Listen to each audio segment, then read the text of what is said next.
লেবাননের রাজধানী বৈরুতের দক্ষিণাঞ্চলে হিজবুল্লাহর কেন্দ্রীয় সদর দপ্তর লক্ষ্য করে বিমান হামলা চালিয়েছে বলে দাবি করেছে ইসরায়েল, যা গত এক বছরের মধ্যে লেবাননের সবচেয়ে আগ্রাসী হামলা। শুক্রবার বিকেলে চালানো এই হামলায় কমপক্ষে ৬ জন নিহত এবং শতাধিক আহত হয়েছে বলে জানিয়েছে লেবাননের স্বাস্থ্য মন্ত্রণালয়। আইডিএফ বলছে তারা সুনির্দিষ্টভাবে লক্ষ্য নির্ধারণ করে হামলা চালাচ্ছে, যে কারণে ওই এলাকা থেকে সাধারণ লেবানিজদের সরে যাওয়ার নির্দেশ দিয়েছেন আইডিএফ মুখপাত্র ড্যানিয়েল হ্যাগারি।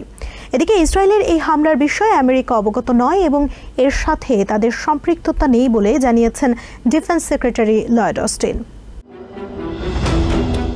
যুদ্ধবিরতির আলোচনার মধ্যে বৈরুতে ব্যাপক বিমান হামলা চালিয়েছে ইসরায়েলি বাহিনী। তাদের দাবি, হিজবুল্লাহর কেন্দ্রীয় সদর দপ্তর লক্ষ্য করে তারা এই হামলা চালিয়েছে।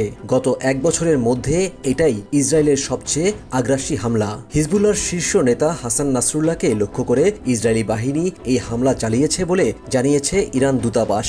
তবে হামলায় হাসান নাসরুল্লাহর বিষয়ে কোনো সংবাদ নিশ্চিত করতে পারেনি আন্তর্জাতিক গণমাধ্যমগুলো। ইসরায়েল বলছে বৈরুতের ওই অঞ্চলে আবাসিক স্থাপনাকে ঘিরেই হিজবুল্লাহ ইচ্ছাকৃতভাবে তাদের সদর দপ্তর তৈরি করেছে।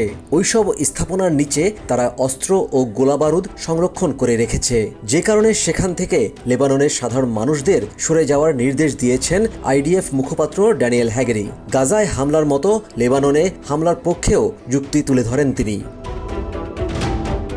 ইসরায়েলের প্রধানমন্ত্রী নেতানিয়াহু জাতিসংঘ ভাষণে হিজবুল্লাহর বিরুদ্ধে সর্বশক্তি দিয়ে লড়াই চালিয়ে যাওয়ার অঙ্গীকার করার পর বৈরুতে ইসরায়েলি সেনাবাহিনী এই বিমান হামলা শুরু করে। এদিকে ইসরায়েলের হামলা নিয়ে এক প্রতিক্রিয়ায় ডিফেন্স সেক্রেটারি লয়েড অস্টিন বলেন, ইসরায়েলের এই হামলার সাথে আমেরিকার কোনো সম্পৃক্ততা নেই। তবে সংঘাত নয়, আবারও কূটনৈতিকভাবে সংকটের সমাধানকে সঠিক উপায় বলে মনে করেন তিনি। এছাড়া ডেলাওয়ারে পৌঁছানোর পরপরই সাংবাদিকদের মুখোমুখি হলে প্রেসিডেন্ট বাইডেন বলেন তারা হামলার বিষয়ে তথ্য পর্যালোচনা করছেন। তবে এই মুহূর্তে আইডিএফ এর অভিযানের বিষয়ে আমেরিকা কিছুই জানে না বলে উল্লেখ করেন প্রেসিডেন্ট। অন্যদিকে ইসরায়েলের এই হামলার মধ্য দিয়ে মধ্যপ্রাচ্যের পরিস্থিতি সহ বিশ্বকে আরও বিপজ্জনক করে তুলেছে বলে মন্তব্য করেছেন state secretary Antony Blinken. Yusuf Khaled, TVN 24 news desk. New York থেকে সম্প্রচারিত টিভিএন 24 টেলিভিশন বিশ্বজুড়ে বাঙালির কণ্ঠস্বর।